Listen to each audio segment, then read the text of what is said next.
Hello crafty friends, this is the last spread in this art journal. I had worked with some other colors in the background which now are not working for me, so I'm just going to cover up the whole area with some neutral collage papers so that I can start from scratch with a new color theme. That is one thing I really enjoy about mixed media and collage, is that you can always cover up areas that you're not happy with, and you can always just start again really if you're not 100% happy with a piece you've created. You can just recover it with some collage, just paint over it with gesso, and just start again. There's no pressure to always get it right. I'm using some vintage music paper and just some pages from an old book, and I'm sticking this down with some Mod Podge. You could also use gel medium or craft glue.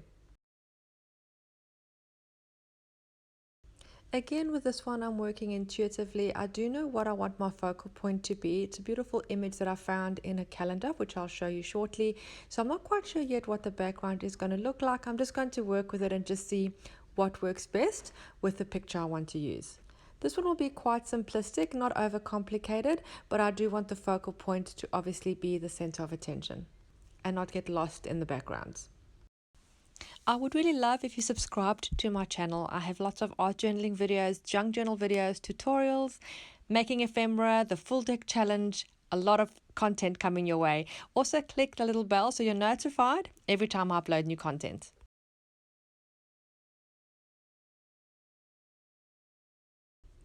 I'm adding a little bit of this light green, which is a scrapbook cardstock, just to add a little bit of interest and bring a little bit of soft color through.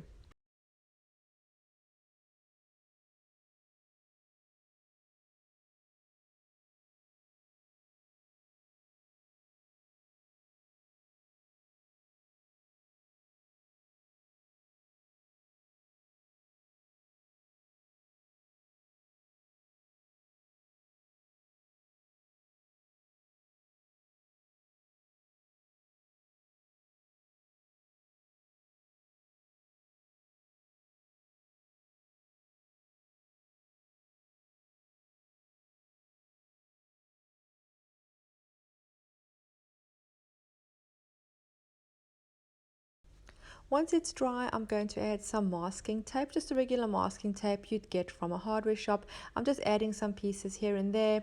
I do love the texture that this creates, and just creates some dimension and interest in the background. If you're not new to my channel, you know that I really love texture and I use lots of different elements to create it. Masking tape is a really good way to do this. And the next step is my most favorite medium is gesso. And I'm going to add this with a small brush over the entire background, but not in a monotone level. It's going to be light and dark in some areas. We do want the background pages to shine through. This is just to soften the background and let it go into the background. Otherwise, everything is too bold and your focal point will drown out. Another reason for using gesso in the background is to make everything connect. If you don't use it, I do find then the bits of collage are just separated in the background, and this connects everything together and makes the background one piece. I also love the way it tones down the overall effect.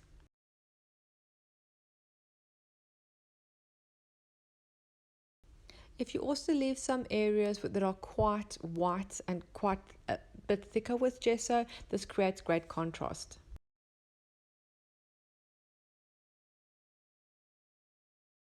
I love working in layers, and a lot of times the layers might be quite soft and not 100% visible.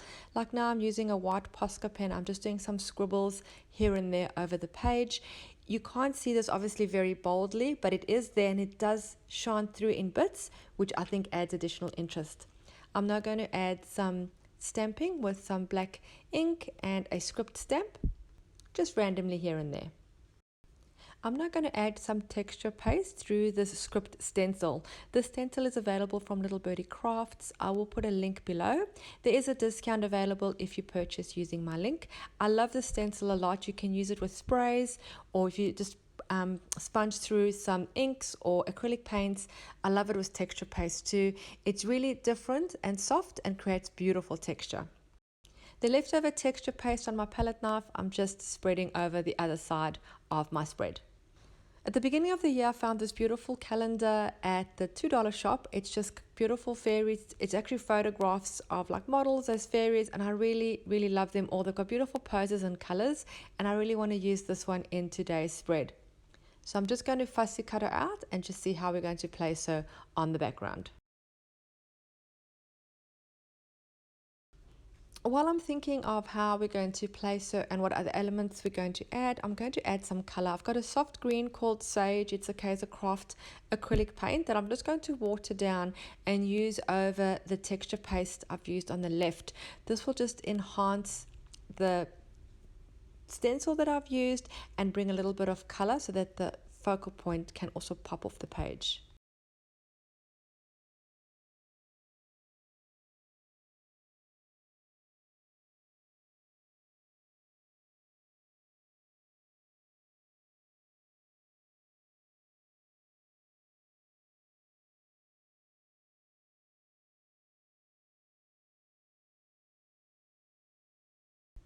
Do use quite a bit of water to get a really watery look so that the color is soft. You want to have a transparent paint because you want all the underlayers that we've been building to this point to come through and shine up to the surface.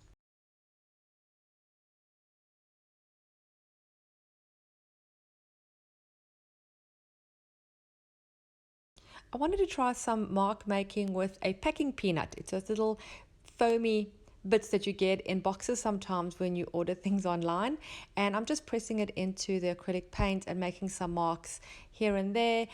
It's not exactly what I was looking for, so you will notice I will change it later on in the video, but at this point I wanted to add a little bit more green, and it's a good way just to try new ways and see what works and what doesn't work.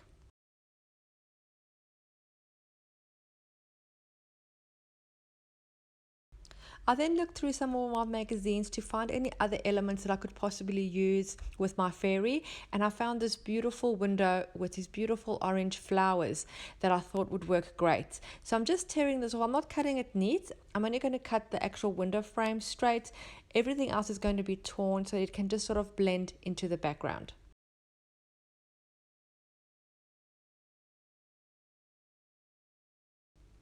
I think the fairy and the window work really well and it balances out. I just feel I need something on the right, and I'm trying these die cut leaves just to see if they will work. I'm just layering them up just to try get a good composition.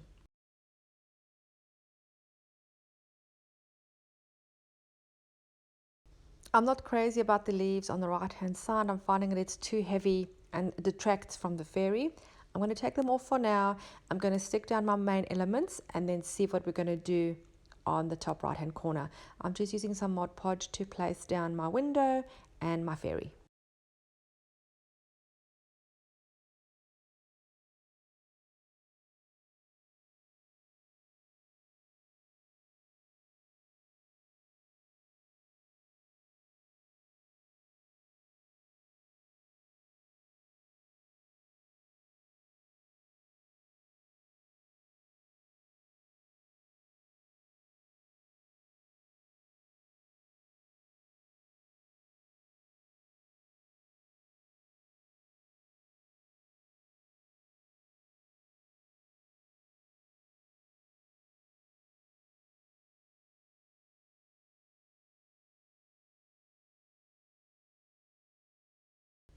I'm going to use a little bit of gesso on my finger just to blend the outside of the window into the background, so it's not just sort of a magazine piece stuck down.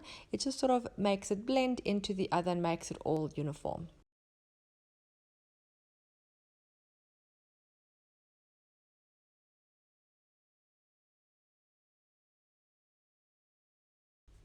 Working in the top right hand corner, I'm thinking that I want sort of like leaves coming down as if it's sort of the side of the little cottage or whatever she's looking into that sort of has some leaves coming down. So I'm just going to start with a bit of green, just the soft color I've used on the other side of the page, and then just build that up as we go.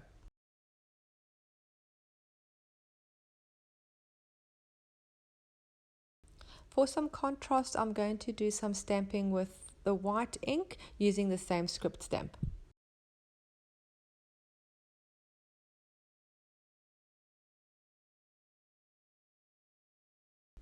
And I always love a little bit of splatter. I'm just going to cover my main element so they don't get covered with white splotches. And then I'm going to water down some white acrylic paint and splosh it all the way around.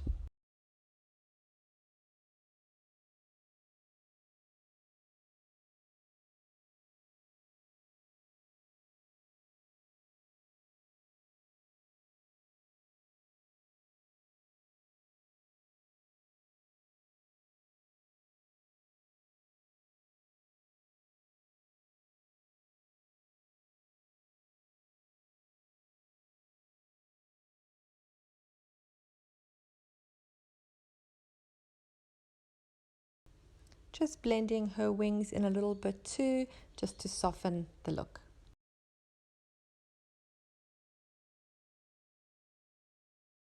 I'm going to add a little sentiment that says embrace all that is you.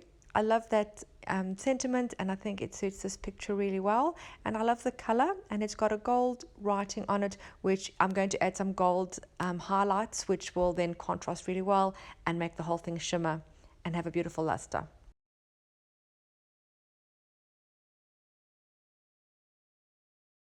So I decided for the leaves I'm going to do some stenciling with some acrylic paint. I found the die cuts a bit too bold and too heavy for what I wanted, so I'm just going to use this stencil and press it through with a sponge with some acrylic paint. This stencil is from Kmart in Australia.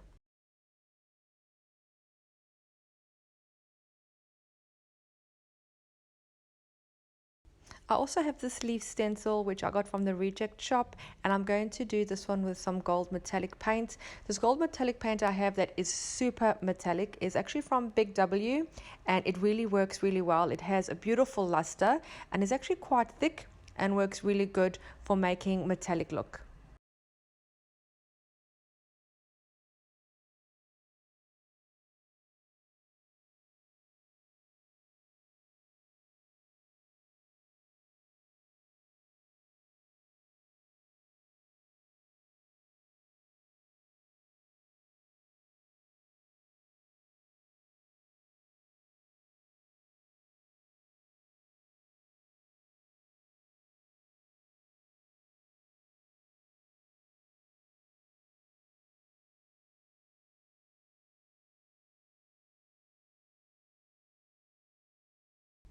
To add some definition to the leaves, I've got a watercolor pencil in green. I'm just dipping the point of that in some water and then just going around the leaves. I'm also using my finger to smudge a bit.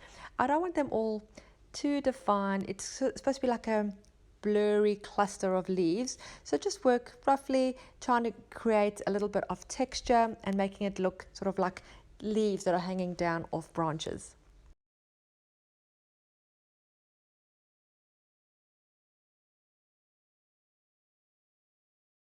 A bit more gold metallic paint with my paintbrush, just thickening it up a little bit so it's a bit more bold. And then I'm also going to do a little bit with the acrylic paint in green, just a few more dibs and dabs, making it look like leaves.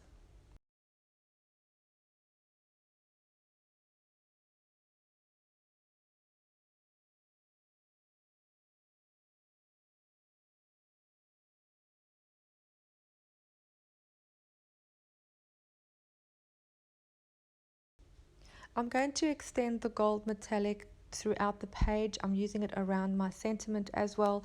I'm putting a little bit, then smudging it with my finger just so it picks up a little bit of the metallic. We don't want it too solid. And I'm also going to go all the way around the fairy so she has sort of like a luster glow around her, like a little magical aura. It's a little difficult to see in the video. I will hold the book up closer to the camera at the end of the video so you can have a look and see the luster and the sheen. Like I said, a little bit difficult to see now while I'm working. Something is happening there, but it's very, very light and subtle.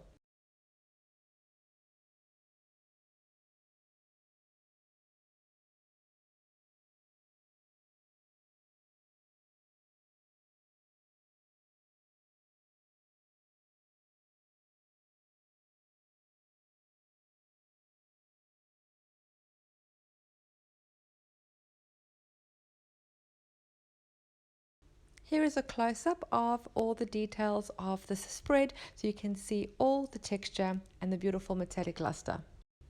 Thank you so much for taking the time to watch my video. I really hope you enjoyed it and were inspired to create your own spread. Remember, you can use anything as a focal point.